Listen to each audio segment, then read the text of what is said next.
back to my channel. So today we're going to be discussing about the axilla.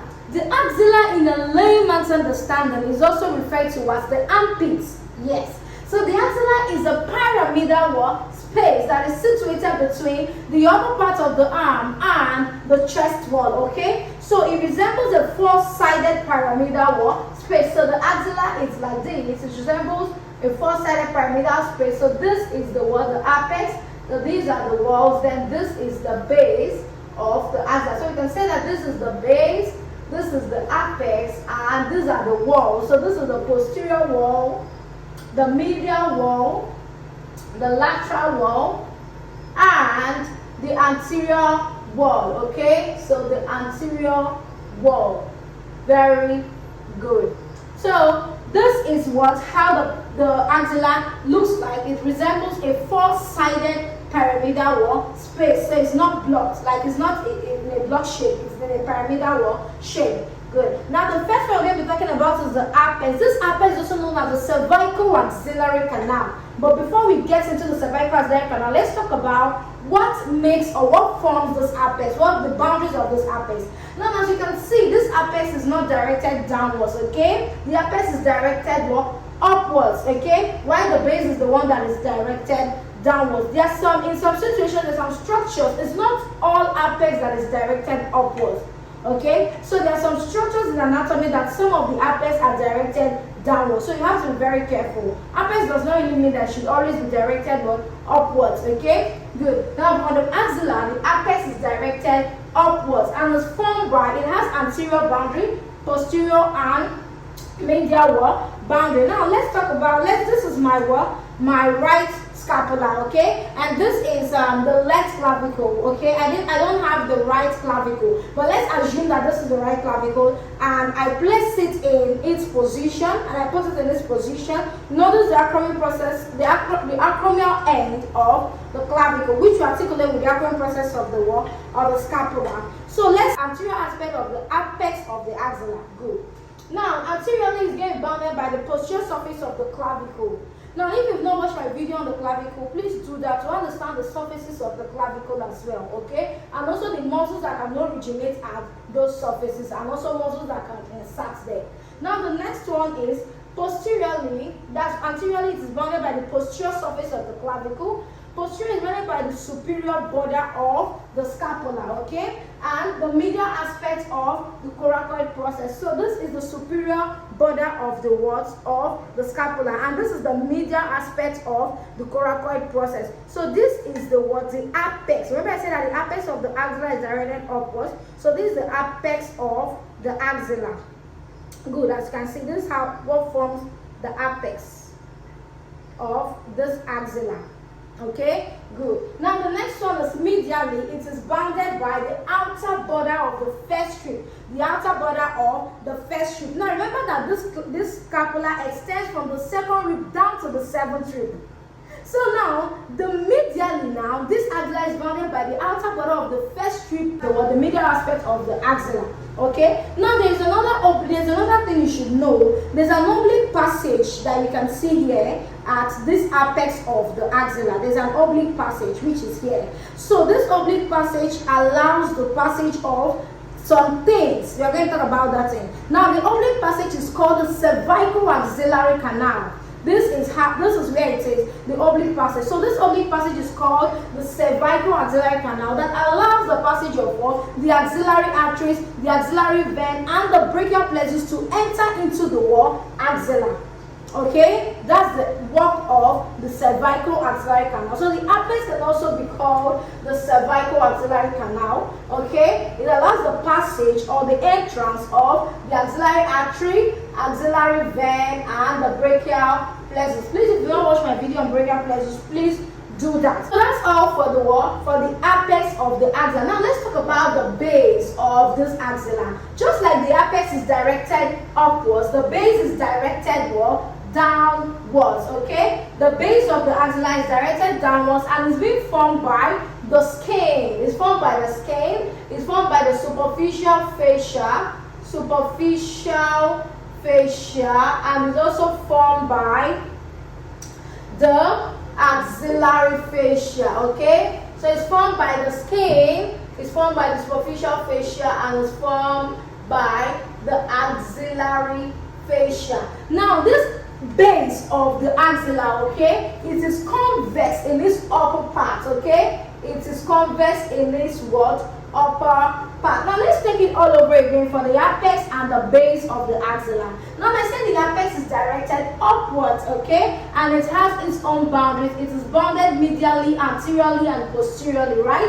While the base is directed downwards and is formed by the skin, the superficial fascia, the axillary fascia, and is also convex in this upper part, which form the convergence with the with the concavity of the axilla. Do you understand that? Very good. Now anteriorly, the apex of the axilla is formed by the posterior surface of the clavicle. Okay, that's very good. Now posterior is formed by what? The upper part of the superior border of the of the scapula, okay, and the medial aspect of the of the coracoid process. Now medial is formed by the outer border of the of the first strip. Now there's also an oblique passage that is called the cervical axillary canal that allows the entrance of the axillary artery, axillary vein, and the brachial plexus into this axilla. As having talked about the apex and the base of the axilla, let's talk about the walls of the axilla and also the contents of this axilla. So going into the walls of the axilla, remember that I said that the axilla is a pyramidal truncated, it's a pyramidal shape, okay, pyramidal truncated shape that's located between the upper part of the arm and the chest wall. So let's say that this is the pyramidal shape of the axilla. This is a representation of the pyramidal shape of the axilla, and this is the apex, as I've explained initially, and this is the base. So we are having the posterior wall, the medial wall, the lateral wall, and the anterior wall. Okay, so this is the anterior wall. So let's talk about the first one, which is the anterior wall is made up of the the pectoralis major muscle in front. Okay, remember that the pectoralis major muscle has its origins from the clavicle. Please, if you've not watched my video on the clavicle, please do that to understand it better. It's also made up of it's also formed by the clavipectoral fascia and the pectoralis minor muscle. Remember that the pectoralis major muscle and the pectoralis minor muscle is innervated by the pectoralis nerve, okay? Then we have the next one, which is the posterior wall. So the posterior wall is formed by the subscapularis muscle above, the teres major muscle, and the latissimus dorsi muscle below. Now the next one is the medial wall of the axilla. Now the medial wall is convex laterally, okay? Remember that the axilla, the scapula has a correlation to the axilla because the axilla, remember I said, is formed by the upper part of the arm and the chest wall. And what forms the upper part of the arm is the scapula, the humerus, and the clavicle, okay? Which gives us the acromioclavicular joint and the glenohumeral or the shoulder joint.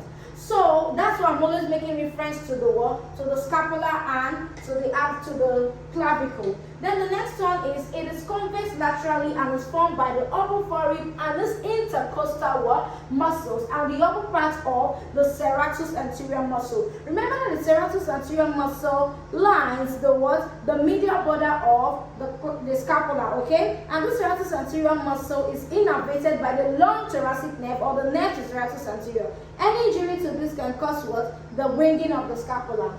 Then the next one is the lateral wall. This is the lateral wall and is formed by the upper part of the shaft of the humerus. Remember that this medial wall will be going towards the chest wall, towards the chest region, okay? While the lateral wall will be moving away from the midline of the body. Now the next one is it is also formed by the coracobrachialis and the short head of biceps. Good. Now this coracobrachialis and short head of biceps originate from the tip of the coracoid process at the medial aspect and at the lateral aspect respectively. Please, if you don't watch my video on the scapula, the clavicle, the brachial plexus, please do that. I'll be leaving a link to the video in the description box, and I'll also be giving you a link to the video at the end of this video. Just click it and you get to watch it.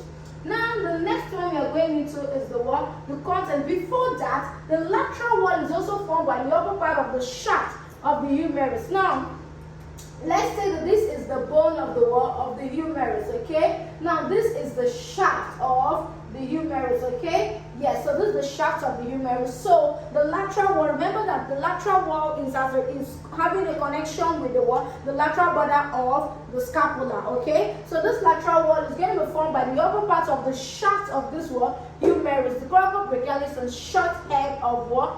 Biceps. Now the next one is the contents. So there's something you're supposed to use to remember the contents of the axilla. Now this contents of the axilla consists of things that are made up of that axilla, things that the axilla consists. Just like in a home, you can have the father, the mother, the children. So the contents of the axilla are, what does this axilla, what is contained in this axilla, okay? So the first one is the axillary arteries and its what? And its branches. Now the first one you should know is it made up of vasculatures and the innervation, that's the nervous supply. Then let's go into the vasculatures. First is the axillary artery and its branches. The next is the axillary vein and its tributaries. Now if you feel your axilla, if you touch your axilla, you see that you can feel some fat. Okay, so it's made up of axillary fat as well and areolar tissues. Very good. Now it's also made up of the long thoracic nerve and the intercostobrachial nerve. Remember that the long thoracic nerve is also known as nerve to serratus anterior, which supplies the serratus anterior muscle that lines the medial border of the costal surface of the scapula. Good. Now the next one is the first group of axillary lymph nodes, the infraclavicular part of the brachial plexus. So in summary, the axilla consists of an armpit that's directed upwards, as I've said initially, a base that's directed downwards, consisting of skin, superficial fascia, and the axillary fascia, right? Consists of walls, okay? The anterior wall, the posterior wall, lateral wall, and medial wall, and they have things and various things that form them, which we have talked about, right? And then finally consists of what? Content that contains what? The veins, the axillary veins and its tributaries, axillary arteries and its branches, the lymph nodes, okay? The axillary fat and what? Areolar tissues, the 5 bits of axillary lymph node, long thoracic nerve, intercostobrachial nerves. So that's the end of this class. If you have gotten to the end of this class, or if you have watched my video to this point, thank you for sticking by and thank you for watching to this point. My name is Joy Oni. I am a basic medical lecturer and I teach anatomy. I am also an online tutor and I own an educational channel on YouTube. I also have a page on Facebook where I post most of my videos as well. Please do well to subscribe to my channel if you find my lectures interesting, okay? Please subscribe to my channel, like my videos, share my videos, turn on your notification bell so that you'll be notified anytime I drop a video. Thank you for watching to the end of this video. See you all in my next class. Bye!